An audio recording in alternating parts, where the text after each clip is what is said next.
You all set to go? Okay. Good morning. The Subcommittee on Energy and Environment will come to order. Welcome to today's hearing entitled Review of DOE Vehicle Technologies Program Management and Activities, Assuring Appropriate and Effective Use of Taxpayer Funding. In front of you are packets containing the written testimony, biographies, and truth and testimony disclosure for today's witness panels. And right up front, I'll say that we probably will have to go, the hearing probably won't be that long because we're going to be voting from probably a little after 10:30 till after 1 o'clock, so hopefully we can get the information we need before we have to go to vote. Well, good morning, and I recognize myself for 5 minutes for an opening statement. Good morning and welcome to today's hearing. Since President Obama took office in January 2009, aggressive spending on green energy programs has been a centerpiece of his domestic policy agenda. His stimulus legislation spent $33 billion at the Department of Energy, mostly devoted to green energy, and his budget requests to Congress have repeatedly called for massive increases in these same areas. For example, the President's current budget calls for over $1.5 billion in new spending at the Office of Energy Efficiency and Renewable Energy, an 84% year-over-year increase. The bulk of this proposed increase, about $1.1 billion, is for vehicle technology development and deployment activities that we'll focus on today. I'd like to state at the outset that I'm strongly supportive of advanced vehicle technologies if the government role is carefully limited and the market matures through free enterprise and American innovation, not through the vast spending, mandates, and special tax treatments that we have today. These role of government concerns are magnified further by the Department of Energy's poor track record in administering such programs. As we'll hear from the Inspector General's office today, DOE's Vehicle Technologies Program has been the subject of numerous concerns identified by the IG. These include approving cost-share contributions without supporting documentation, failing to identify conflicts of interest in the Clean Cities program, failing to obtain and review recipient audit reports to ensure a proper accounting of taxpayer funds, and in one instance, agency inspectors were unable to locate $500,000 worth of equipment purchased by one grant recipient. These are all serious matters that must be addressed, and I look forward to hearing more about them today. We also hope to gain insight into DOE's management of this program through an examination of DOE's oversight of a $115 million award to an electric vehicle charging company called Ecotality.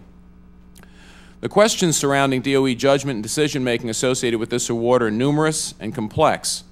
Over the course of the last 4 months, I've been working to gather more information on the details of this award and its execution.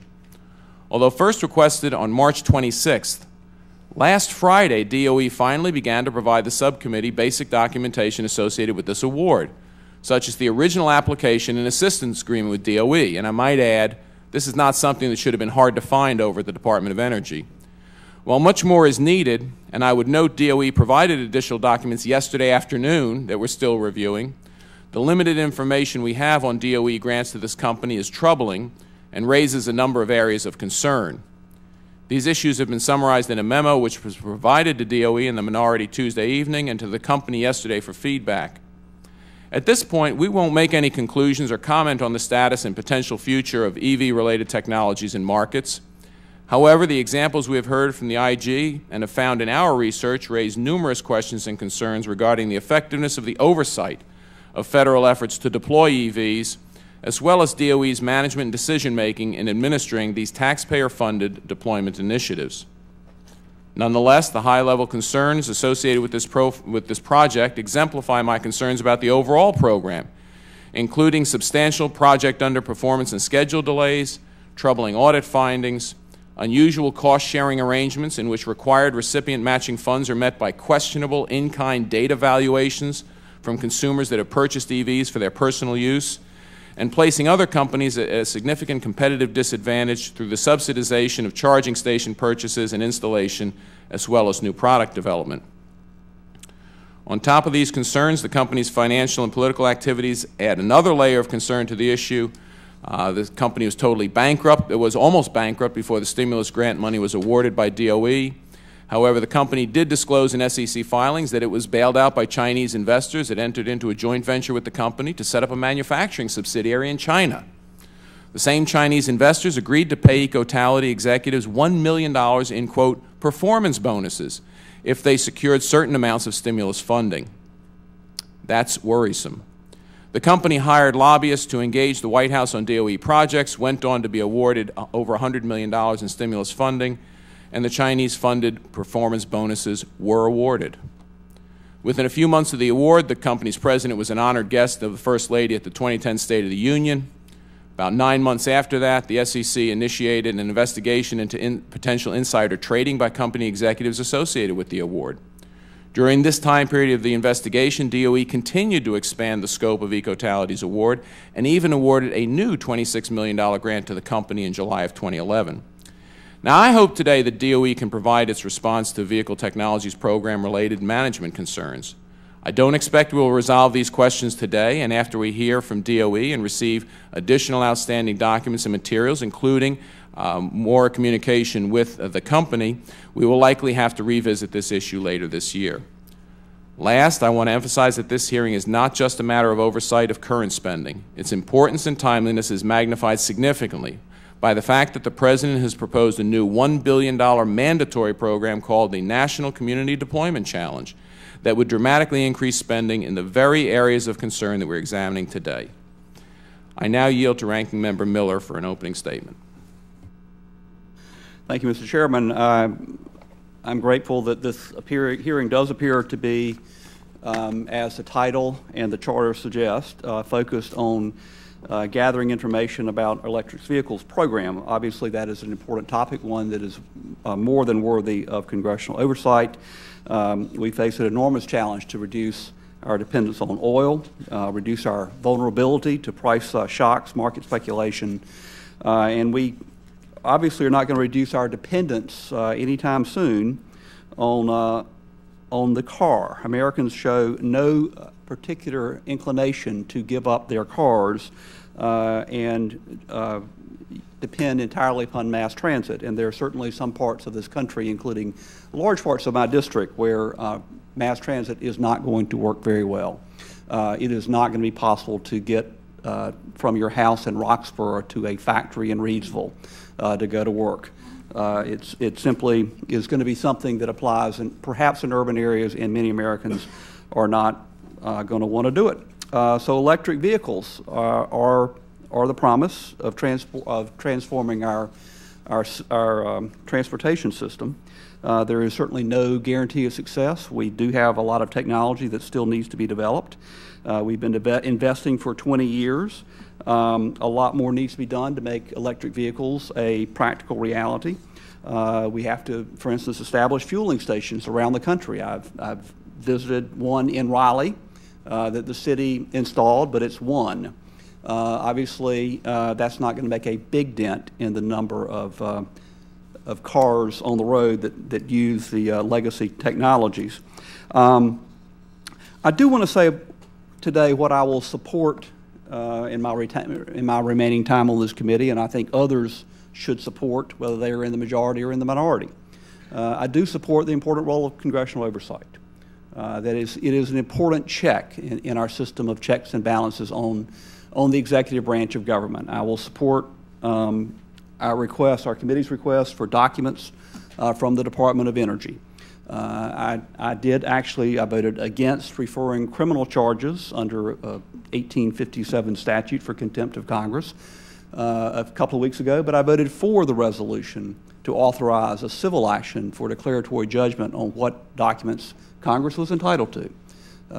I think that we should not just act as partisans in our oversight. We should act as the eyes and ears of the American people. A great political scientist, Woodrow Wilson, described that as the purpose of congressional oversight. I will support that. What I don't support and will not support is, and I think others should not support, is using congressional oversight for scandal mongering. Obviously, some will be embarrassed, justly embarrassed, and worse, by congressional oversight. But we should never hide behind, Congress should never hide behind the speech and debate clause of the Constitution to say things that would put other Americans at risk of being sued for defamation. We can't just become a conduit for turning scandals into the public domain by having made ill-informed, insinuations in Congress that can then be picked up by the various organs of the media and have it be reported as something said in Congress and completely obliviate or evade people's rights not to be defamed in that way. I hope that that is the purpose of this hearing, and if it is genuine oversight, I support it. If it becomes scandal-mongering without doing the research to show a basis for it, I will not support it. And now I yield back. Thank you very much. And I hope that that's a sentiment of everyone who sits in Congress, to be honest with you, that we don't use Congress for scandal-mongering. Anyway, if there are members who wish to submit additional opening statements, your statements will be added to the record at this point. I'd like to introduce the witnesses this morning. The first witness is Dr. Kathleen Hogan, Deputy Assistant Secretary for Energy Efficiency at the U.S. Department of Energy.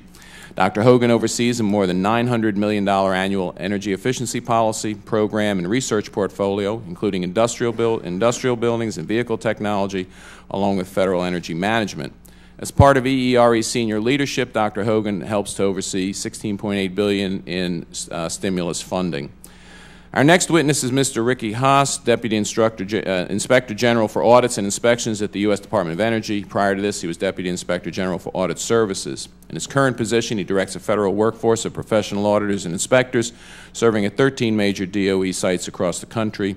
He's responsible for all audits, inspections, and related reviews of the Department's programs and activities.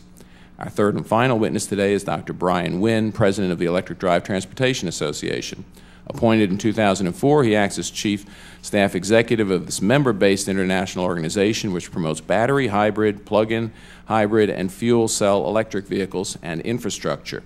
He previously served as the Senior Vice President for Business and Trade at the Intelligent Transportation Society of America. As each of our witnesses should know, spoken testimony is limited to 5 minutes, after which the members of the committees will have 5 minutes each to ask questions. I now recognize Dr. Hogan to present her testimony. Thank you, Chairman Harris, Ranking Member Miller, and members of the subcommittee. Thank you for the opportunity to discuss the Department of Energy's Vehicle Technologies Program.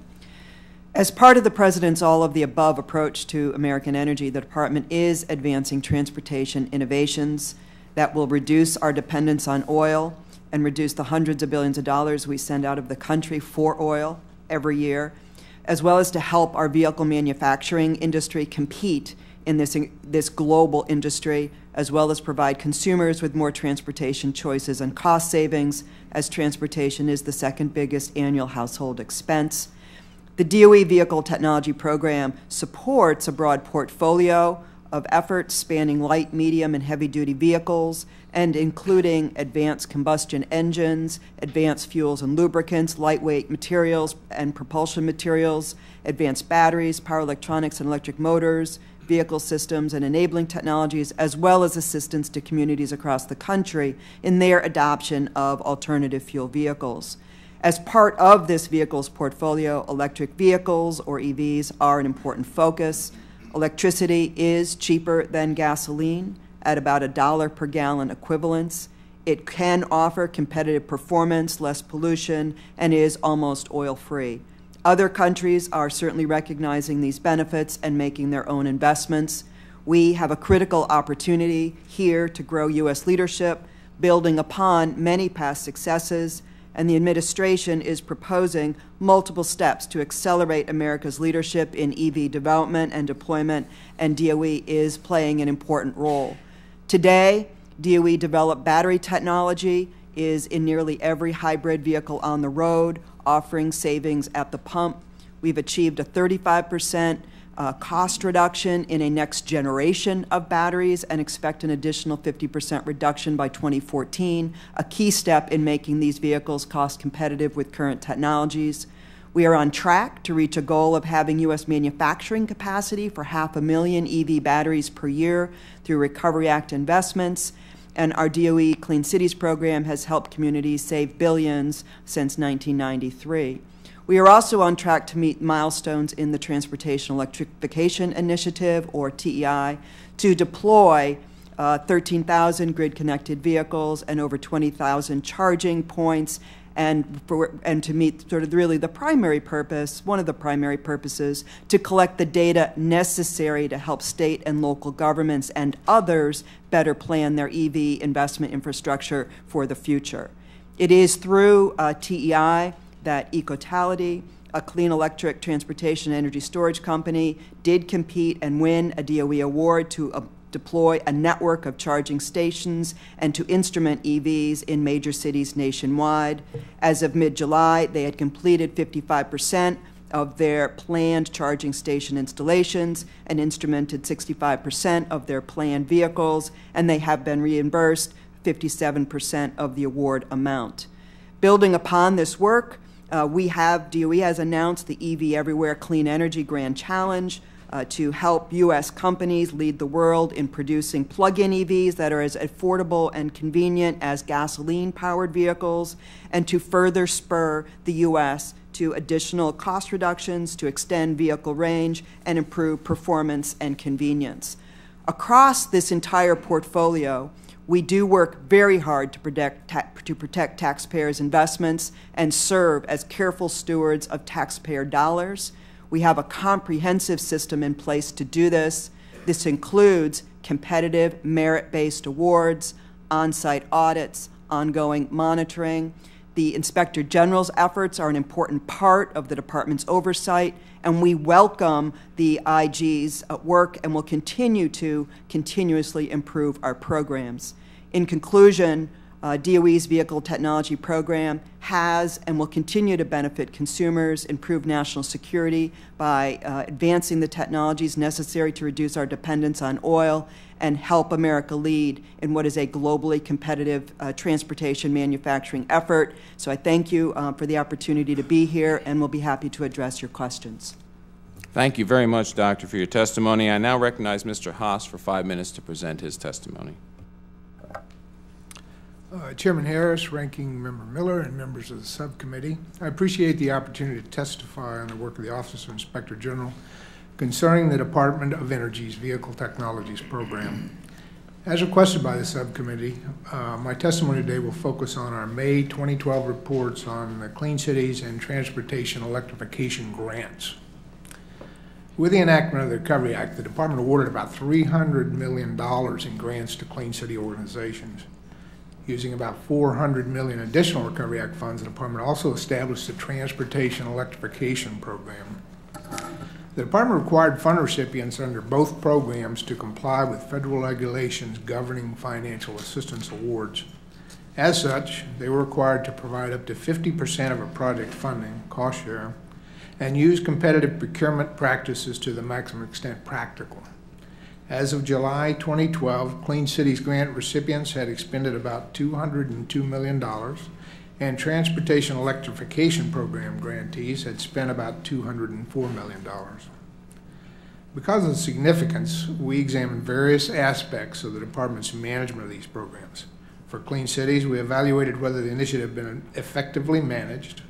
For Transportation of Electrification, we sought to determine whether the Department obtained and reviewed required audits and cost incurred reports. We identified needed improvements in financial management for both of these programs.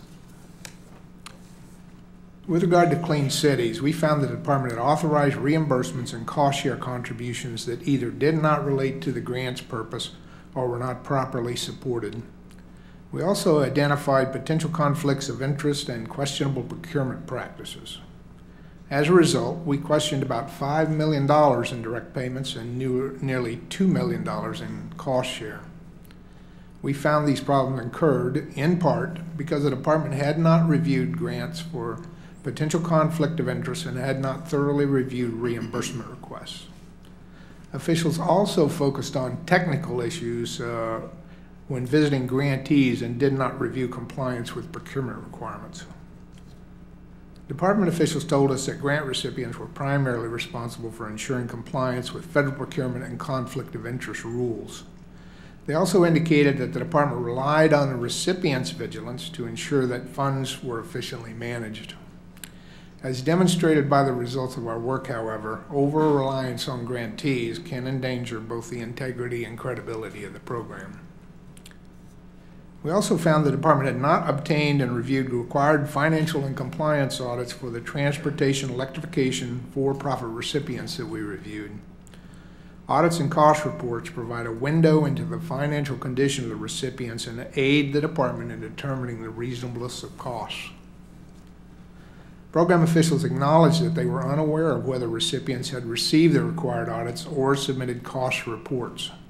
They also told us they had not established a process to track and resolve audit issues.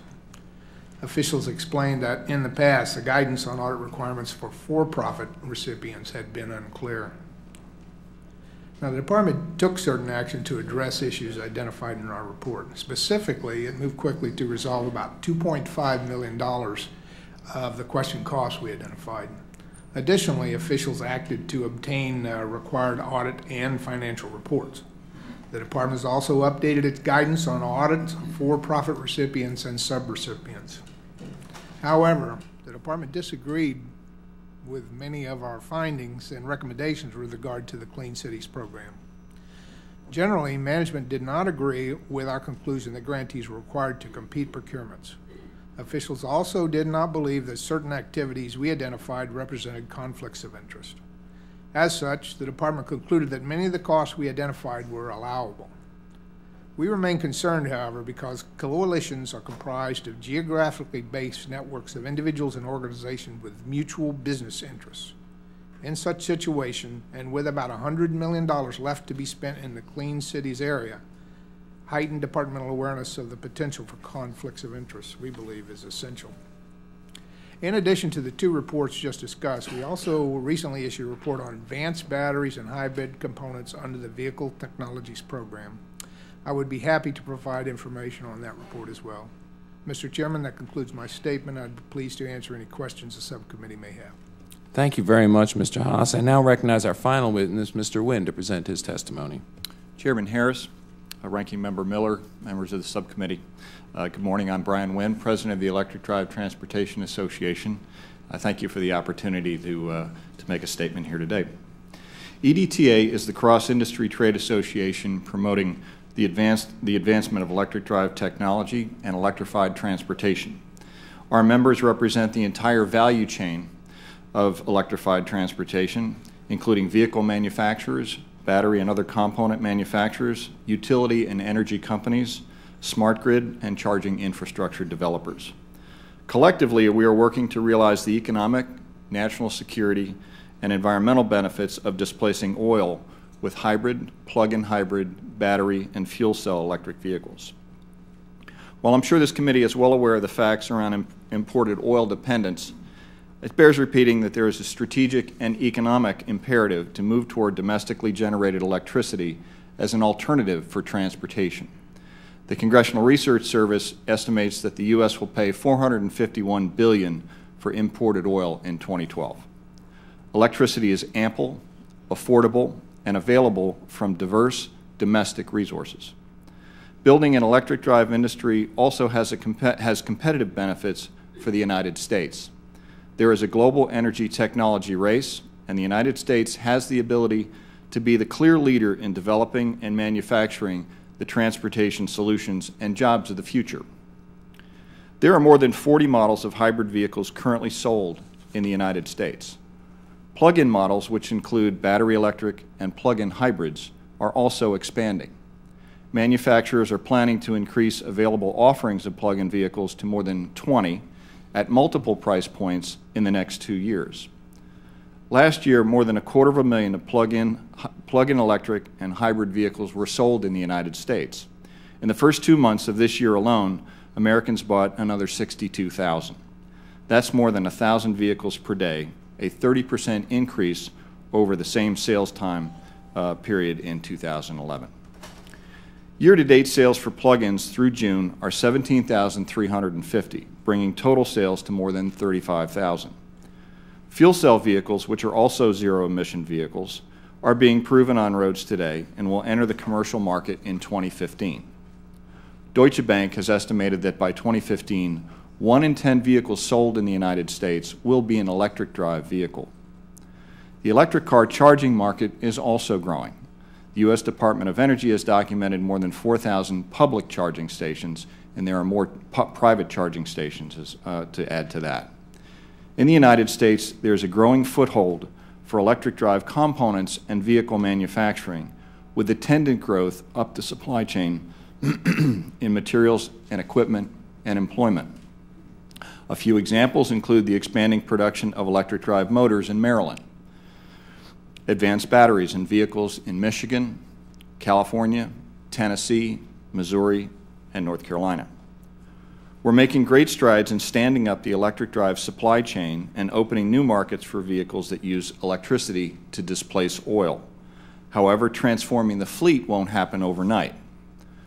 Our efforts are enhanced by federal, state, and local entities who are working with the industry to speed technology advances and put more vehicles and infrastructure to work. For instance, the Vehicle Technologies Program has been an effective partner in the industry's effort to increase the performance while decreasing the cost of batteries. The cost of lithium-ion batteries, for example, has dropped by 1/3 since 2008. DOE is also working with industry in other critical areas, including expanding electric drive in trucks and the development of fuel cell vehicles. Beyond technology advances, federal, state, and local cooperative development initiatives are helping to establish new markets at the end of a new supply chain by making it easier for consumers and communities to acquire vehicles and infrastructure. At the federal level, programs like Clean Cities, which work with more than 100 regional coalitions to help deploy alternative fuel vehicles and infrastructure beyond electric drive, are effective in addressing initial market hurdles.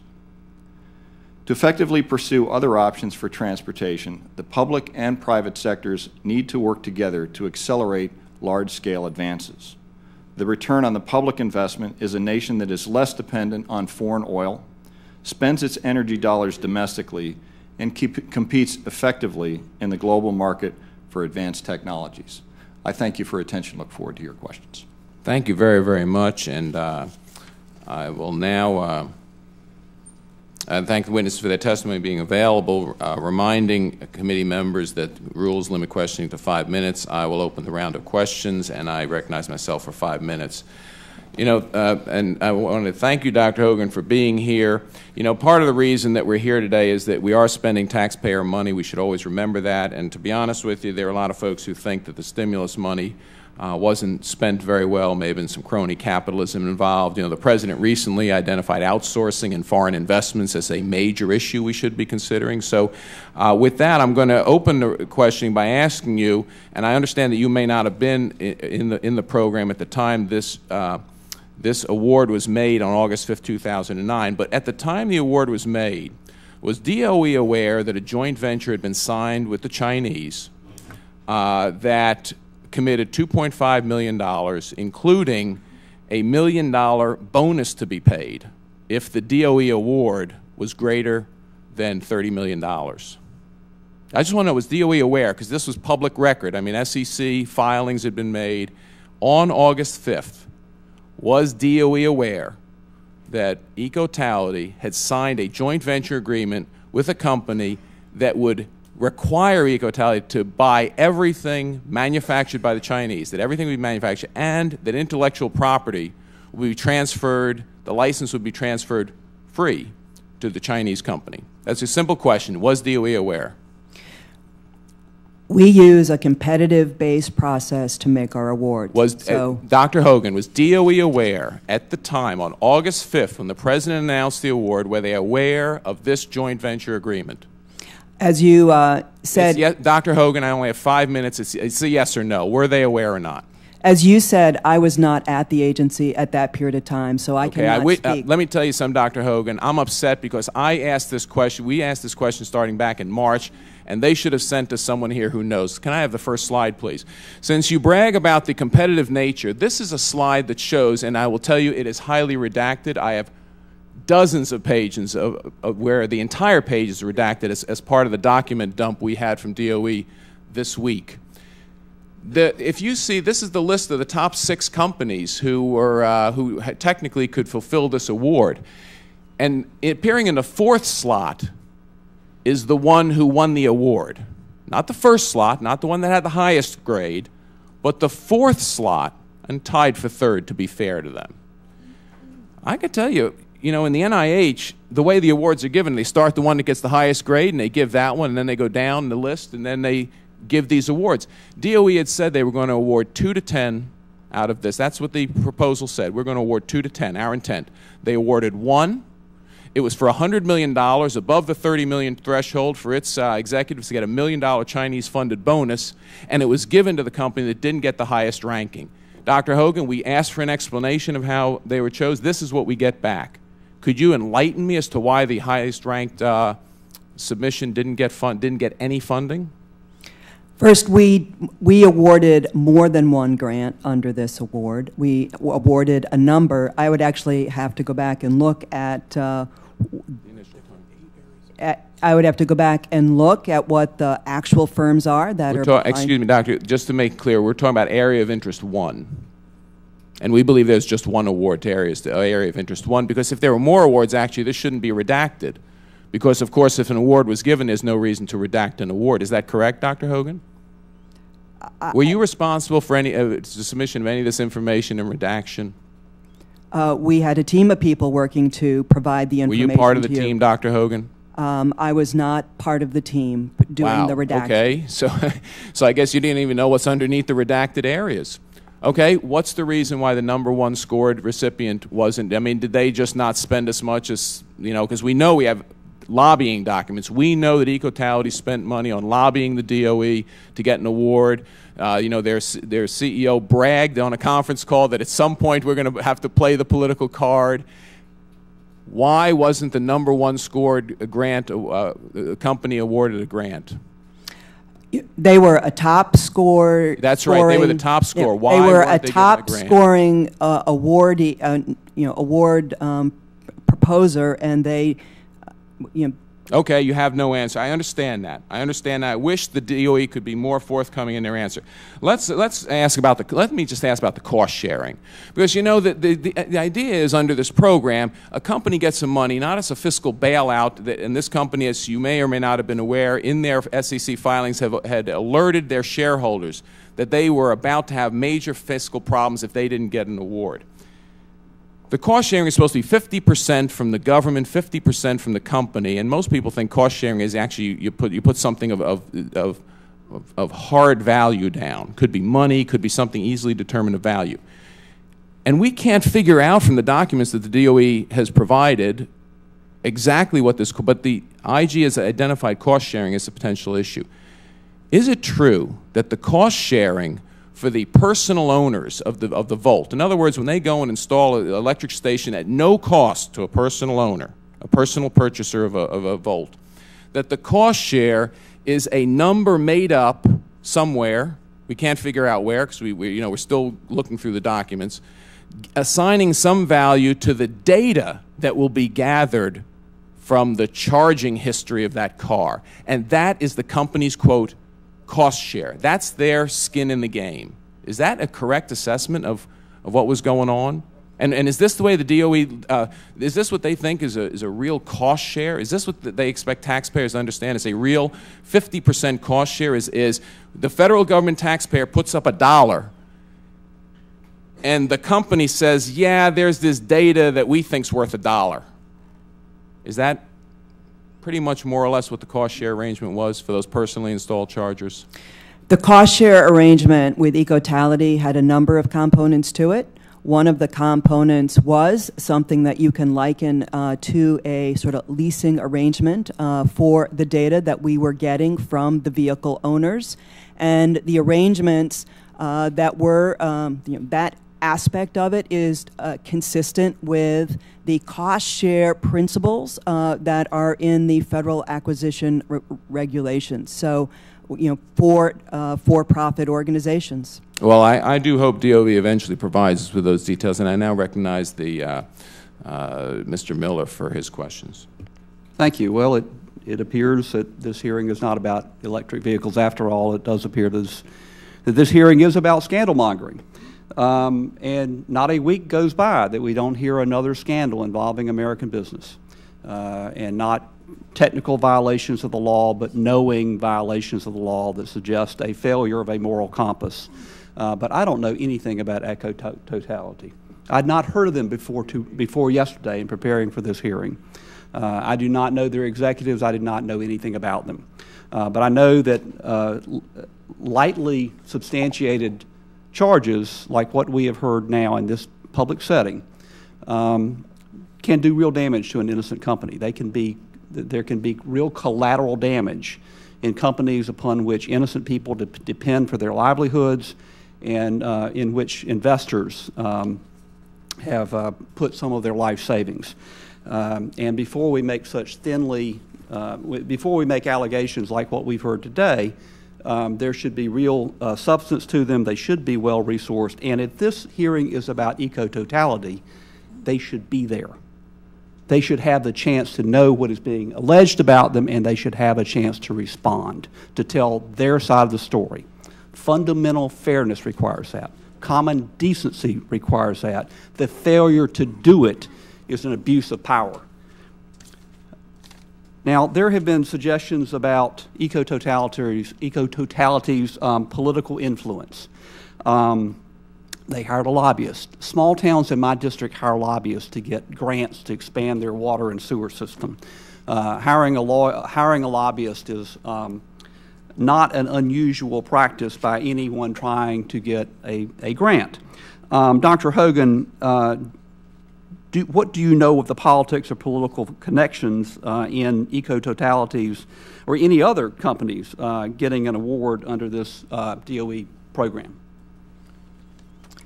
The Department of Energy uses a rigorous, competitive, merit-based process for each and every award. Okay. Was there any political influence by Ecotality in getting the award? There is not political influence in any organization getting an award through any of these programs. All right. And I don't know anything about the SEC inquiry. It has been reported that there is a pending inquiry. There was a subpoena issued at one point. When your office, I assume your office did learn of the SEC inquiry, and what did you do when you learned that there was an SEC inquiry? So the timing of the SEC inquiry was well after this award was in place and underway. So it's important for us to have that information, but there is no proper action for us to be taking based on an SEC inquiry. All right. Actually, Mr. Haas, I think I should have directed that question at you. When you learned that there was an SEC inquiry, what did you do? Well, sir, I must preface my question by saying that we've done some limited testing with regard to this company and this particular grant. However, we hadn't done an in-depth audit of it. It is we have something scheduled in the coming fiscal year. However, we haven't done in-depth testing. Okay. To any of the witnesses, did any inquiry into your own investigation into the SEC's inquiry into insider trading suggest that it was related to any DOE issues, any DOE grant issues?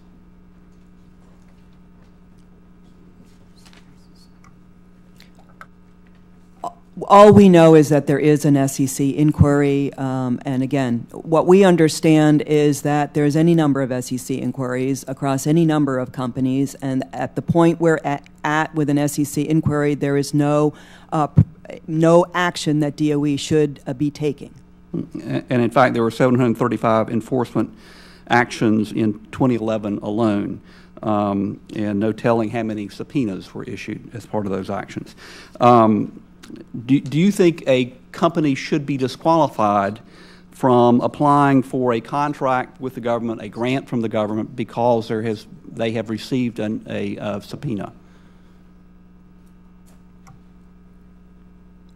we believe it is actually improper for the Department of Energy to take the presence of a SEC subpoena into account at the point of running a competitive award process. Okay. All right. Mr. Chairman, my time has expired. Thank you very much. I now recognize the gentlelady from Illinois, Ms. Biggert, for 5 minutes. Thank you, Mr. Chairman, and thank you for holding this hearing. I wanted to ask about prioritization within DOE's vehicle technologies portfolio. The administration focus seems to be on deployment of electric vehicles, and that was the case in the stimulus funding as well as the President's recent request to create a new $1 billion EV deployment challenge. So my question would be to Dr. Hogan and Mr. Wynn, and Mr. Haas, if he has anything. Are these the right priorities? That's obviously a lot of money. And I wonder if the market viability of electric vehicles would be better served if this funding was spent on research and development to make EVs more competitive with gas-powered vehicles instead of focusing on buying and installing charging stations. So what are your thoughts on this? I'll start with you, Mr. Wynn. Well, thank you very much for the question, ma'am. I think the way I look at this is that to electrify transportation, there are many, many different elements to it. And frankly, there is an important, one of the important elements is understanding how people will charge cars that plug into the grid. We'll understand that better and better as we get more vehicles on the road. But that was indeed the primary justification for this program, was to understand, let's put some charging out there, let's see how people use them. That's the data gathering element of the program. And that data has yet to be parsed. But what we do know is that we're learning that that some people charge their cars based on how much range the vehicle has. For example, I drive a Chevrolet Volt, which has a give or take a 40-mile range. I can drive in. My commute one direction is 23 miles. I have the opportunity to charge at work and at home. I could do either one of those with plugging into that outlet right there, because it sits in my driveway all night long at home and it sits in the garage all day. If I'm driving a pure battery electric vehicle, and some people are, they might need the opportunity to charge somewhere when they're shopping, and that might give them enough range to do a couple more chores and so forth. We're learning how this is going to work, and I think this is a good use of the public purse in conjunction with the research and development, in conjunction with other RD&D elements, including manufacturing of batteries and so forth. If I might ask you then, it just seems from what I've heard in that first question that, I think we believe in competition, and there was competition for this grant, but it sounds like that one company got to do all in the 5 areas, 6 areas across the country. And it would seem to me, and I had a green car forum several months ago, and there was several that came in with their charging stations. Not only could people drive the electric cars, but they could also see how the charging works. So that's very important. But what troubles me that this is really, there's not any competition. And what about these companies that have been developing the charging stations, and they can't compete with a company that has now been given a grant, and they can provide a free charging to so many members, or so many people that are driving the electric cars? Do you think that really takes away that competition that we should have? I don't think so, and I'm basing my answer on the fact that we have so many companies in the charging business, not just providing chargers and selling them directly into the marketplace through companies such as Best Buy, for example, but also companies like NRG through their EVgo program, which is offering subscription-based opportunities for consumers where they can charge, get something installed at their home, but also use a network that's being provided. Those are being built out city by city. I'd be more than happy to provide a list of all the different players, from small startups to large companies like Siemens, General Electric, and Eaton Corporation, for the record, just okay. So that I would appreciate that. Dr. Hogan, I don't have too much time. If you just have a comment.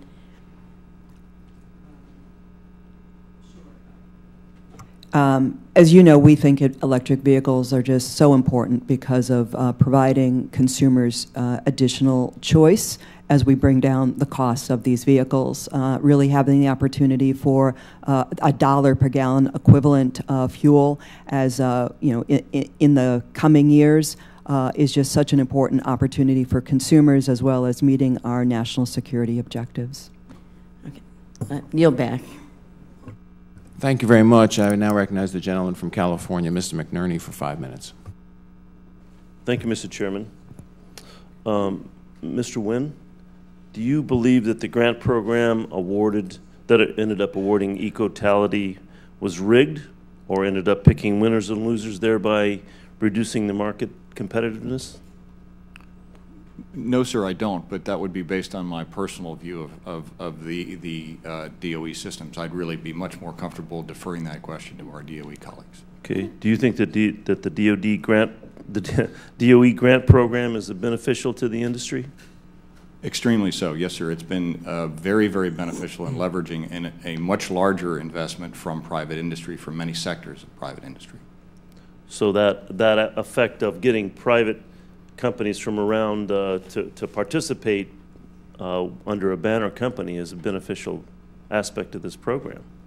Well, I think the program has many, many different elements. In the ERA programs ended up in RD&D. They ended up in research and development. Some of those programs are ongoing. The charging elements are extremely important, as we understand, as more vehicles enter the market. So all of these fit into a broader understanding of how to create a transportation system that, frankly, is different than the one we've built so far, which was built on cheap gas. Right, it's going to take a huge investment of infrastructure from the private sector to get there. And that's been ongoing. Thank you. Mr. Haas, as you know, there is an SEC inquiry regarding insider trading at Ecotality. When your office learned of the inquiry, what did your office do? Proactively, our investigative staff contacted the SEC, and we did initiate an investigation into that matter, the results of which I would be glad to share in private session. But the investigation was closed. We did not establish any wrongdoing. Okay, so the investigation has been closed at this point. Thank you. Dr. Hogan, you said that, and I'm going to go into some of your positive aspects of your presentation, that there's, excuse me, a $1 gallon equivalent for electricity. Could you expand what that means a little bit, please?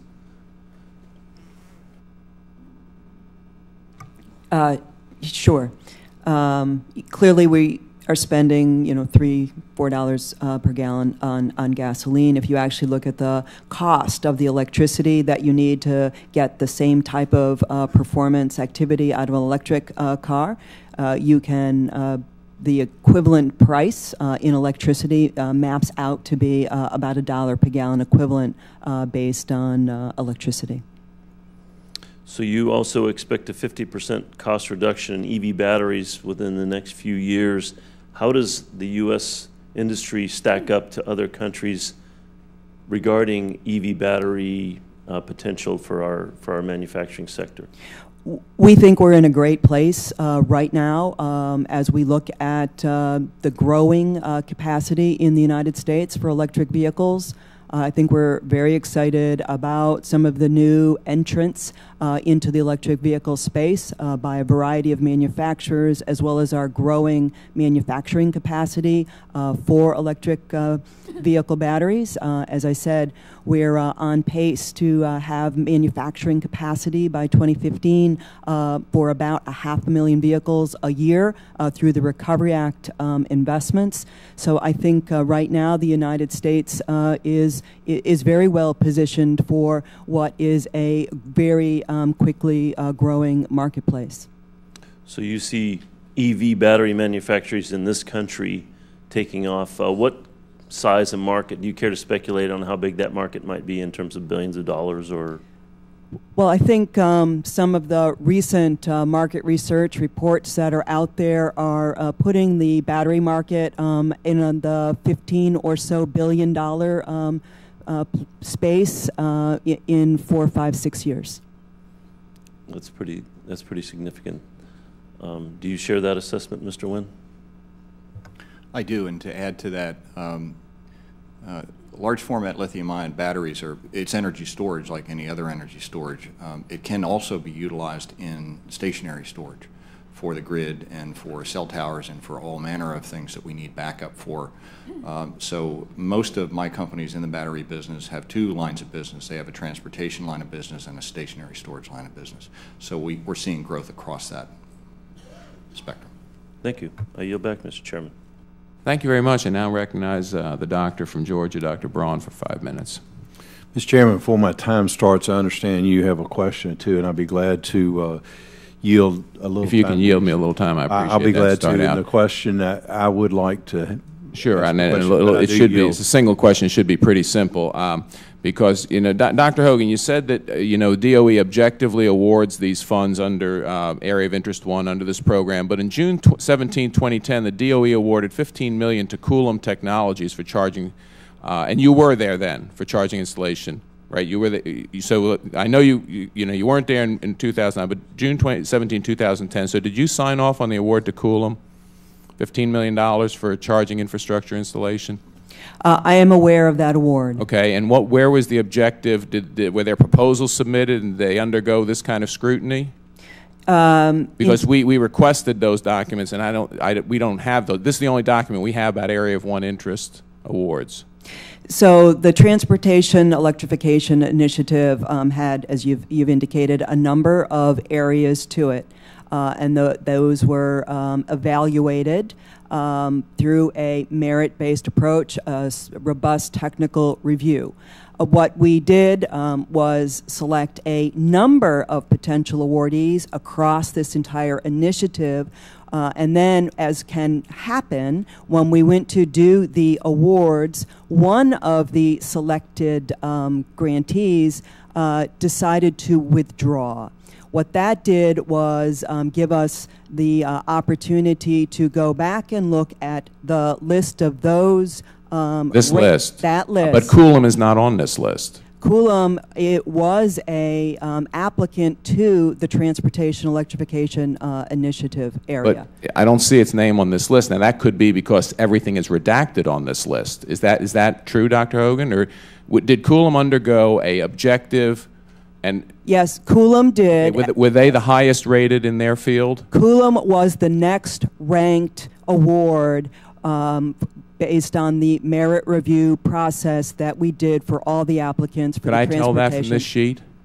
We can certainly help you find that information and walk you through but that. we already asked for the information. But we are. Do we have to ask to be walked through every single piece of information, or is the department going to be forthcoming at some point?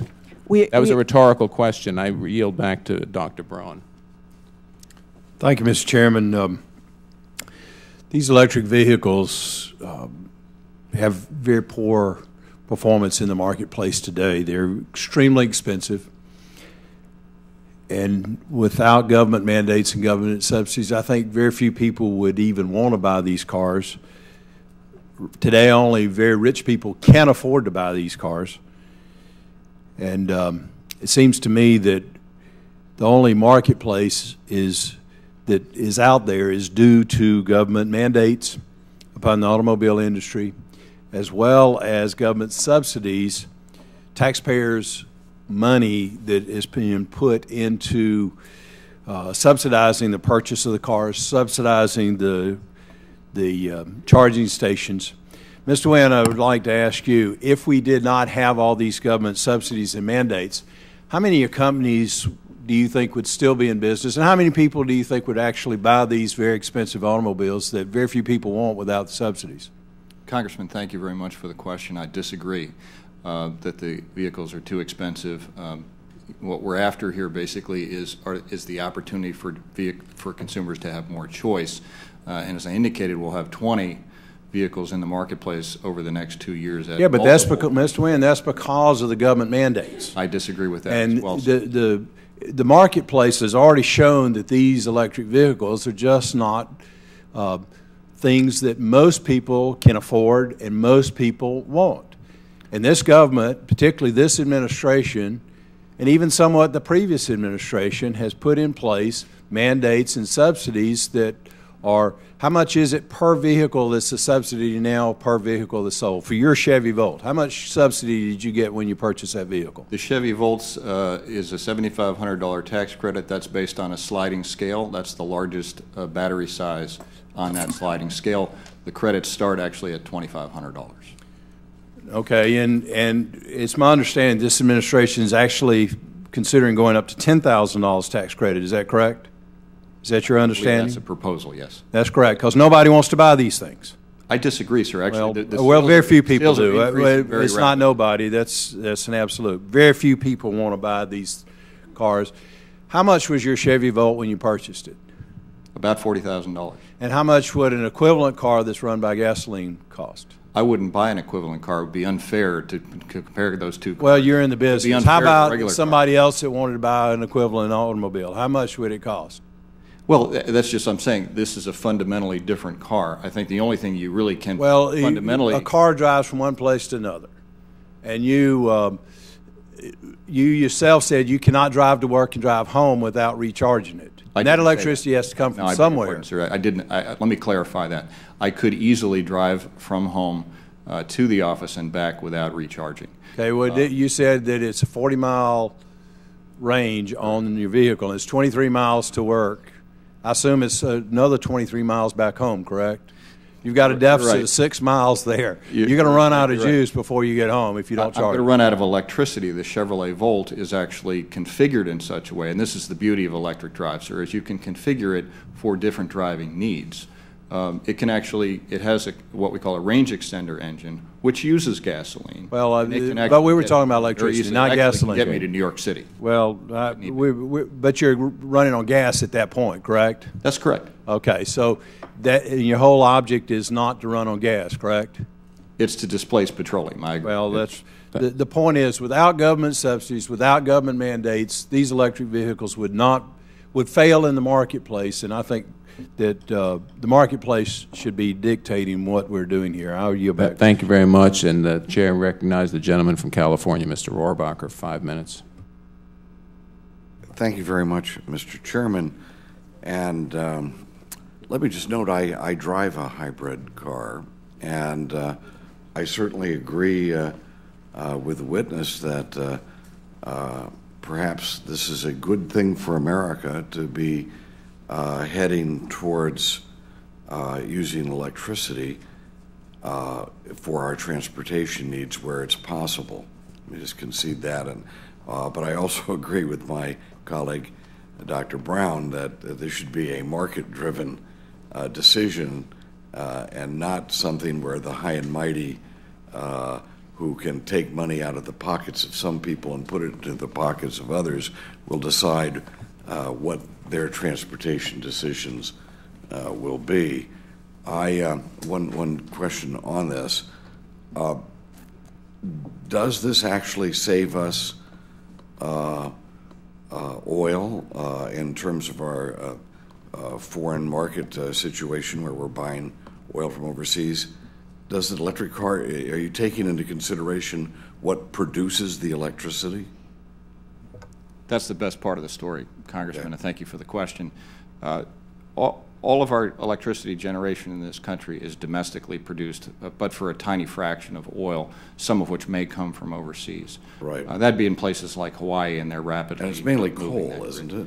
It's actually reducing. Which is actually more polluting than the oil that we're talking about. Well, I beg to differ. We have multiple studies which indicate that plugging your car in, even using coal for the energy distribution, or I beg your pardon, for the electricity generation, is cleaner than using gasoline. So we have an environmental benefit right out of the block. Does the study that you're talking about and studies that you're talking about include the cost and the pollution levels that are accumulated by disposal of the batteries?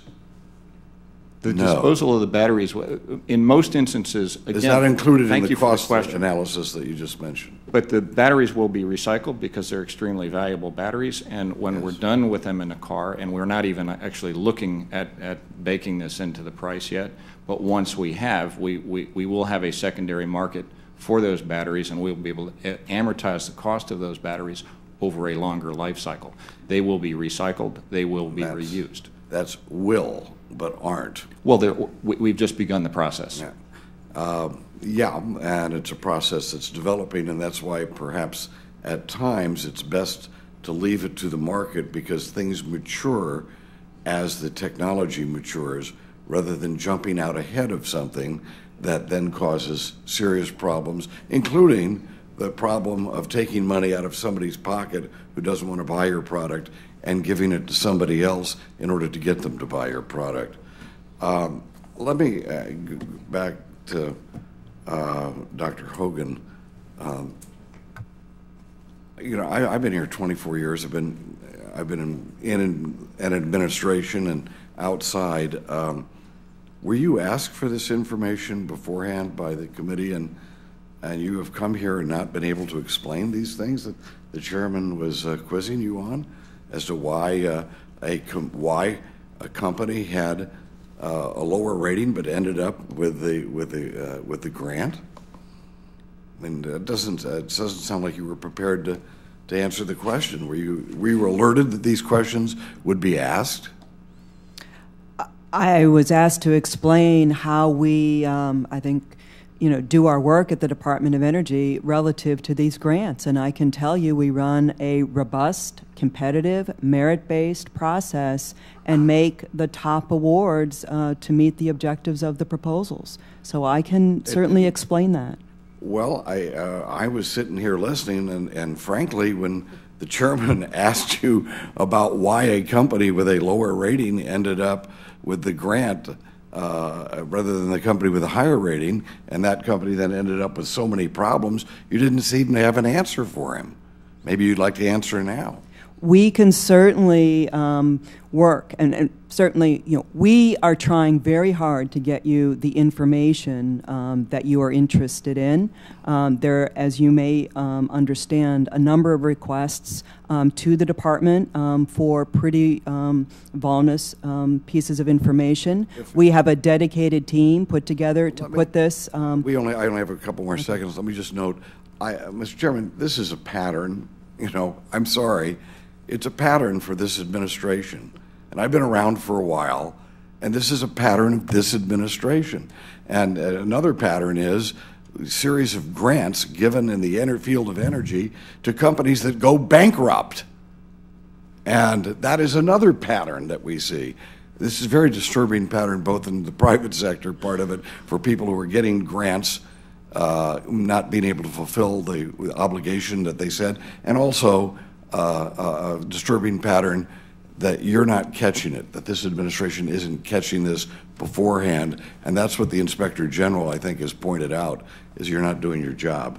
Thank you very much, Mr. Chairman. Thank you very much, and I would like to welcome the gentlelady from Oregon to the subcommittee, and we did not forget you over there. We alternate from majority to minority until all the subcommittee members have a chance, so now we'll offer you a chance and recognize Ms. Bonamici for 5 minutes for her questioning. Thank you very much, Mr. Chair and Harrison, Ranking Member Miller. I did understand that. So I want to thank you all for being here today to speak about this topic. It's important not only to the district I represent and to the state I'm from, but also to our country. And in my home state of Oregon, we've seen a tremendous growth in electric vehicle infrastructure and use. As part of the EV project, we now have more than 350 charging stations in our state, more than 200 additional charging stations forecasted. Cities like the city of Beaverton in my district, city of Hillsborough have taken the lead and have charging stations at their city halls and other public places.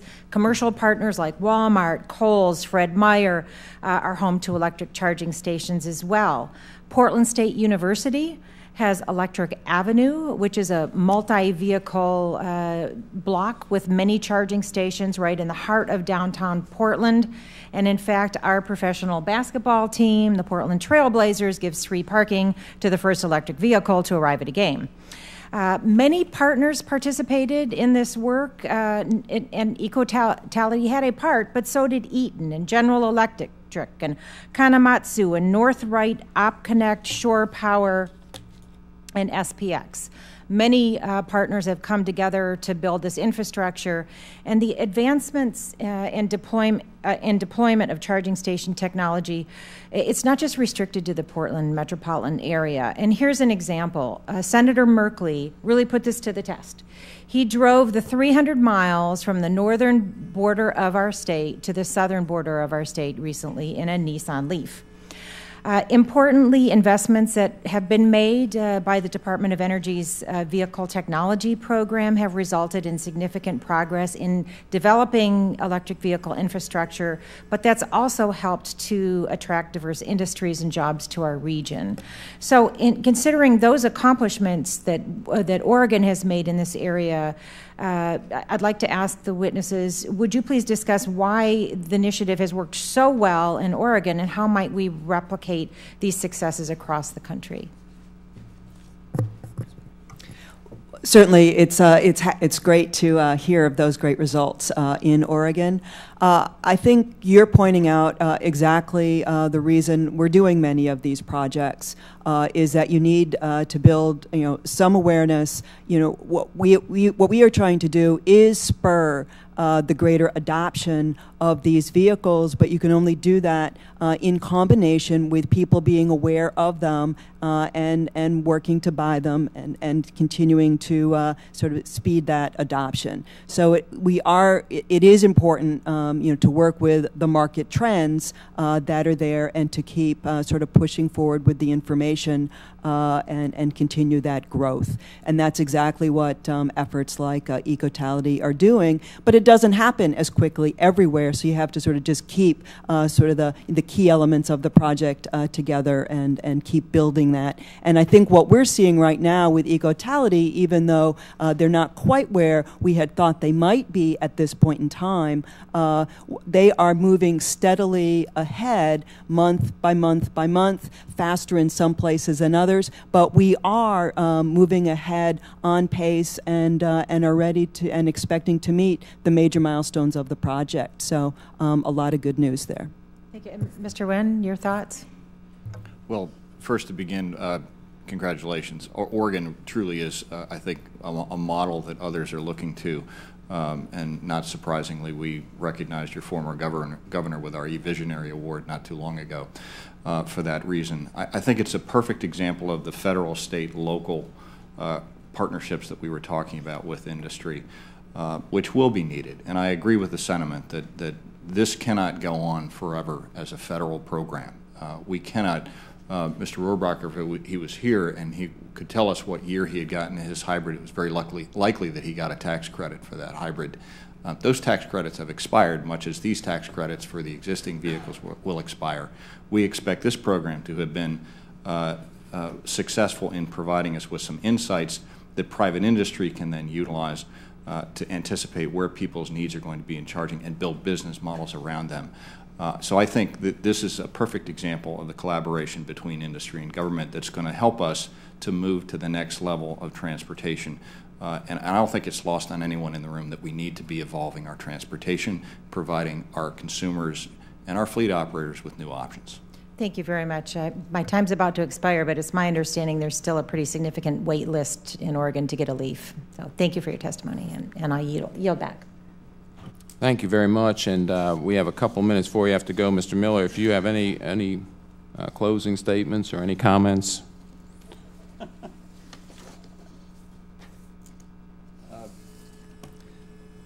Mr. Chairman, I take from that you intend to make some closing statements or comments. I would encourage the Department of Energy to provide documents.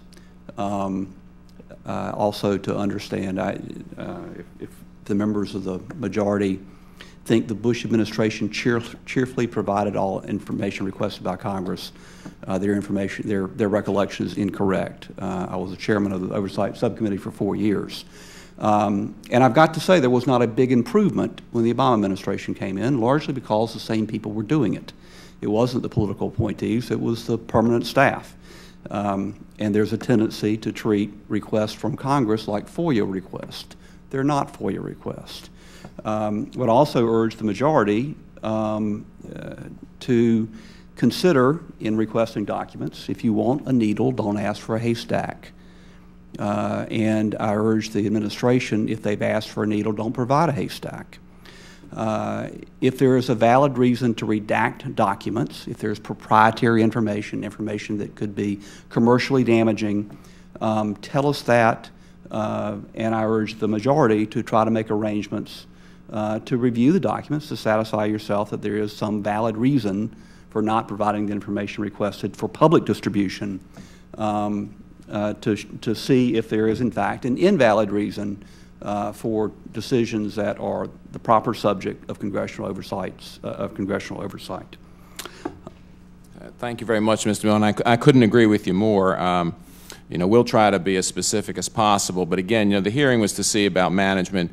You know, we got a letter back from May 1st. We wrote the letter March 26th, got a letter back May 1st talking about the open and transparent process through which Ecotality was granted this award. And then we get back subsequently 2 months later, no, let me see, May to June to July, 2.5 months later, we get this back, which is redacted for everything except the name of the company, which is not the top. And just to remind you, Doctor, the score was 823 for the top company. It was 748 for Ecotality, and 505 is kind of the cutoff for acceptable grants. I got to tell you, this is not open and transparent.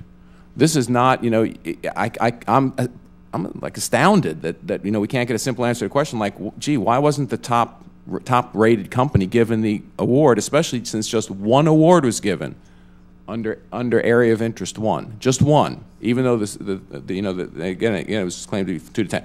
But we'll ask a series of questions. I want to thank the witnesses for their valuable testimony, members for their questions.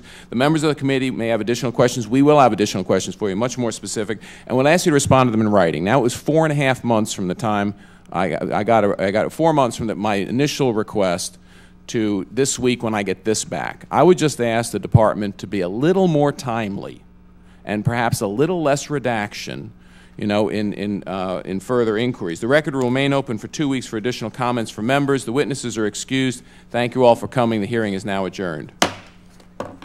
Thank you very much.